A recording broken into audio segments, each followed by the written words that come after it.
Hey, everybody. Welcome to another training.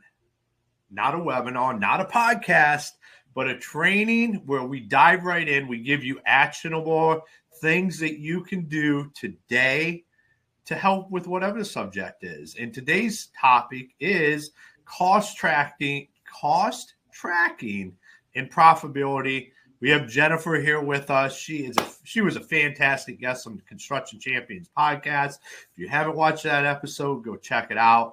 But she is a wealth of knowledge. Jennifer, thank you for joining us for this conversation today. Oh my gosh, thanks for having me, Ron. It's great to be here. Awesome. It's great to have you here. Like I said, you bring a wealth of knowledge to this subject, and we've had some conversations around it before, but I just want to dive right in there and start to have a conversation around cost tracking and profitability. And when you hear that, when somebody comes up and they're like, "Hey, Jennifer, I'm having problems with cost tracking and profitability." What's your immediate response to that for somebody? Because guys that are listening to this right now, that's what they search. That's how they found us. Well, that's, interestingly enough, I think a lot of people don't put their finger on that. So a lot of the people that are BuilderComs users, and so BuilderComs is the construction project management platform, and we track projects from pre-design all the way to final invoice. They're small business owners. They are building custom homes. They're contractors. They're doing design, build, remodels. They are really good. Typically, they're phenomenal at either the project management or being on site and doing the actual physical work. Less good with finances and tracking their finances, which is why BuilderComs is why they use technology as a tool to help them calibrate and to help them keep track of those things. It's really, really critical for them to have that as a sort of life support.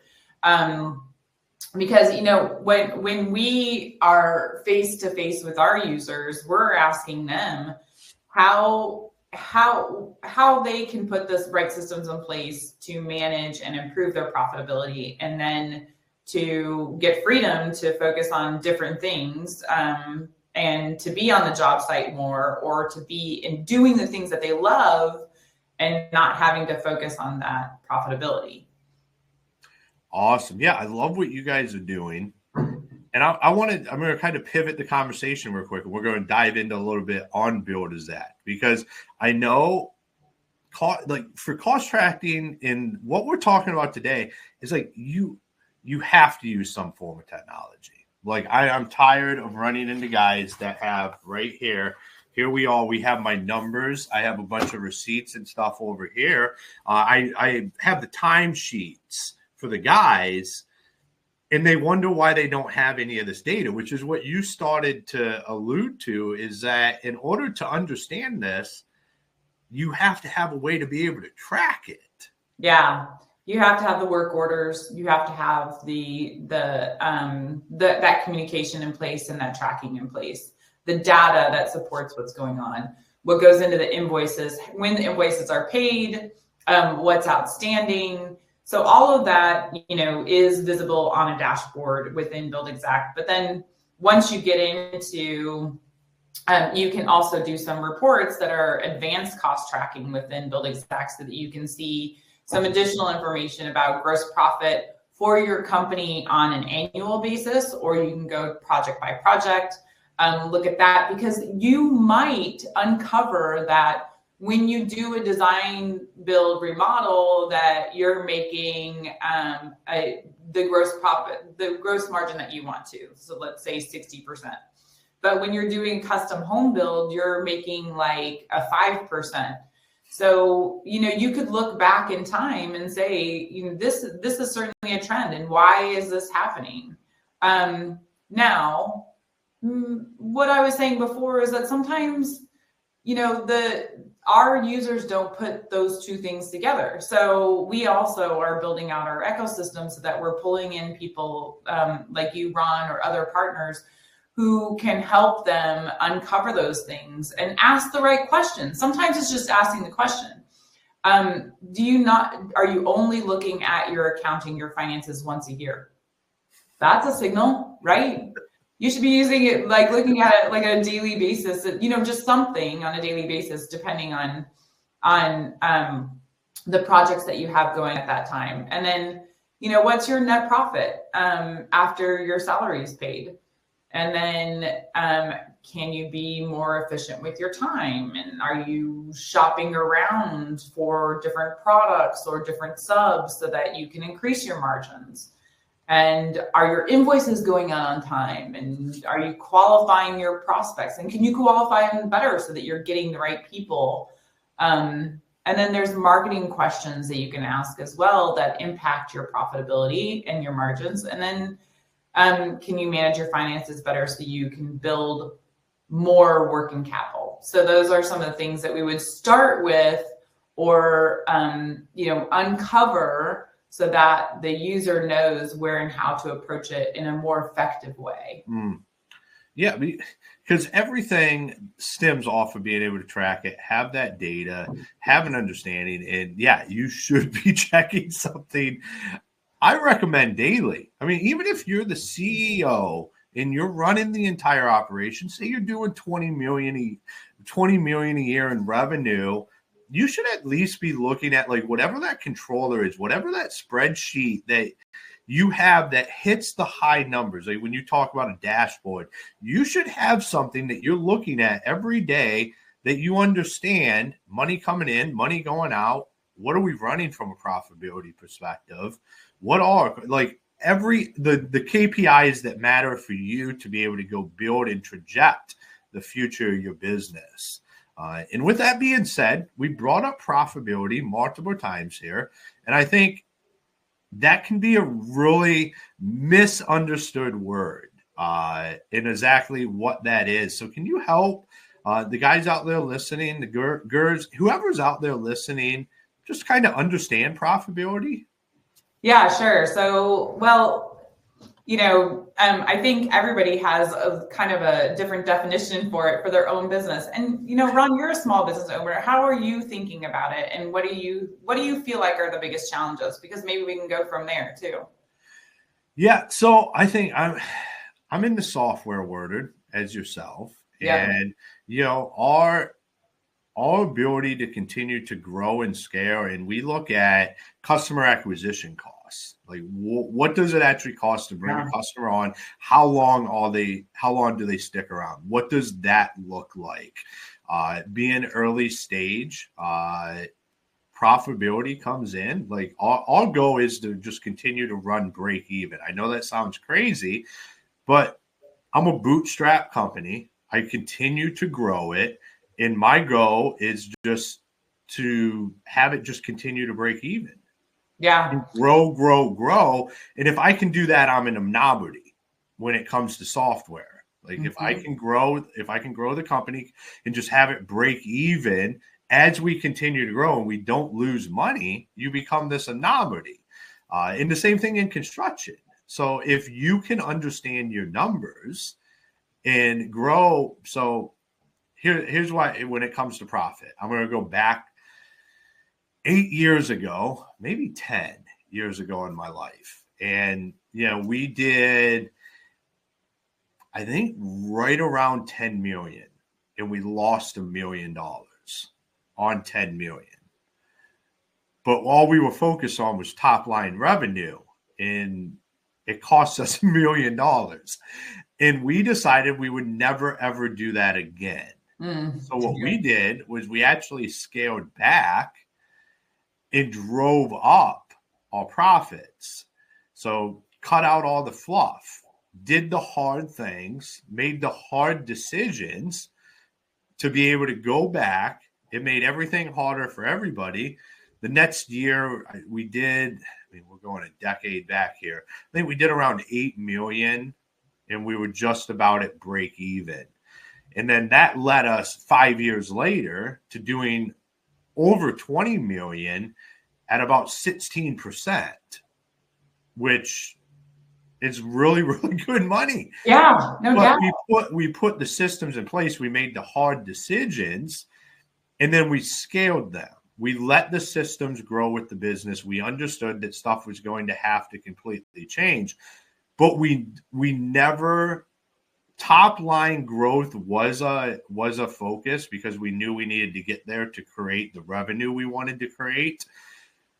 But profitability was our main focus, was understanding like if we add $1 million in revenue, can we make $150,000 off of that? That's right. If not, we don't want to add that $1 million in revenue. And we just stuck really tight to that. Yeah, and you're bringing up a couple of really good points. One is that what are your goals with your business? Do you want to scale? If you want to scale, what do you have to do to get there based on your financial model? So what does that financial model look like? What is that gross profit that you want to attain? And how do you do that? So you were also talking about CAC, which is customer acquisition, the cost of customer acquisition. And, you know, what are you putting into advertising? What are you putting into, what are the expenses around you getting a customer?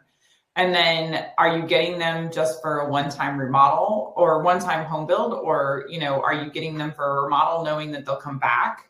So, you know, how many referrals will they give you? So when I was asking the question before, can you refine the way that you are qualifying your customers? You have to find those ones that will refer you. You have to be selective about those things to improve your gross margin. The other thing is that, like I was saying before, a lot of these people are small business owners. So the personal expenses and business expenses sometimes get interlaced when they should not. So there has to be a really clear distinction between personal and business so that you can analyze your finances. That is something that definitely happens, especially in smaller construction companies. Like, a lot of times we consider that to be the French benefit of owning your own business, but it also majorly can skew the numbers to where stuff becomes all crazy. Yeah. Yeah. And you have to be able to, when you're talking about your expenses and you're talking about how, you know, the success of your business, you have to take out your salary and account for that. And maybe that should be your very first priority, is paying yourself and then what's left and being able to build a financial model off of that. Yeah. And so that's something that typically falls to the last. But the thing is, and what I tell guys all the time is like, if you cannot run the business ceases to exist. So if you can't pay yourself enough to live out of it, the business is no longer. So like focusing on that and setting up those numbers and goals to be able to take money out of the company and pay yourself should be a priority. It just shouldn't be when we have a good job here or this happens or a liquidity event happens and we can pour some money out of the company. It should, and you'll get hit on this. I got a really good friend that for many, many years running his company was taking like a $60,000 a year salary, and they were doing like 10 million in revenue, and he's running the company, and the IRS came in and was like, hell no. Like, that is not how this is going to work. They actually fined him like $400,000. Really? It was like, you will take a $250,000 a year salary. Like, this is non-negotiable. You cannot do this as the business owner. And that blew my mind because there's a lot of guys out there that do that. Because all he did was just reinvest. Like, he didn't necessarily need the money because they had other sources of income. But the IRS came in and was like, no, like, this is not how this is going to work. And back to the objectives. His objective was to scale and grow. And obviously, I mean, that was working well for him to reinvest and to do that. Now you have to follow the rules when you do that. And so I would say that's where a bookkeeper and accountant would come in handy too, is like, you can have technology there, but the technology isn't going to stop you from doing something like that. So you would have to still consult someone and find out, where and how you can leverage the system in order to reach your goals and those growth goals and help them, help put those in place. But the other ways that I think that you can reduce costs and increase profits are by looking at and systematizing some things. So making sure that you have documented processes for hiring and managing employees. And that's not an easy thing to do. And you know what? A lot of people don't like to do that. So it's like one of those, eat the frog. You just have to do it and know that it's going to benefit your business big time. I think another thing is, which, you can do again with technology and with a platform like BuilderComs, is that improve your client communications. It's just making sure that you have transparent communication, which will lead to less change orders, more efficiencies, time savings, money savings, and then probably, most likely, more referrals, because you'll have a better relationship with that person at the end, right? Yeah. As if you're talking to them the whole time and they have a visibility to everything that you're doing. And then, we've talked about this, but just using BuilderComs or some sort of technology to track your expenses and managing your invoices and doing all those things in order to monitor your cash flow. In the top of BuilderComs, there's actually it shows cost tracking in the top right-hand corner the whole time, so that you can go into details on what invoices are outstanding, what are partially paid, whatever it is, and you can go into detail. But that thing is tracking the project the whole time, and you can see it live as things evolve. And then we talked a little bit about marketing and sales. So what can you do to create a marketing system that can generate leads for you on the frequency that you need and want, and then also at the same time making sure you have that strong referral network. And then you can, if you have that strong system in place, then you can kind of reduce your dependency on the leads and putting money into that if you have that referral network put in place. And then the final thing that I'll mention is, project management tools. So just managing the project overall to be more efficient, and keeping track of schedules, and then progress, completing the jobs on time and within your budget, and that will all boost profitability. Awesome. Man, that's a quick high-level bulletin on stuff that guys need to get in shape. Right. When you said something about having an accountant and stuff, or bookkeeper, do you guys have partners that you refer your clients? So if somebody's using BuilderComs, you have people that you in your guys' network that is familiar with the software and everything to get that going? So we do, and we actually are adding a couple right now as well. So we have a lot of users in Australia and New Zealand, and we have a lot of bookkeepers and accounting professionals there who are already who have already connected with our users. But here we are adding 2 or 3 right now, and they are valuable resources for the users. And we also have an integration with QuickBooks Online. So that will do part of what we're talking about, but then for those things, the strategy questions, and then knowing some of the rules and regulations, that needs a professional.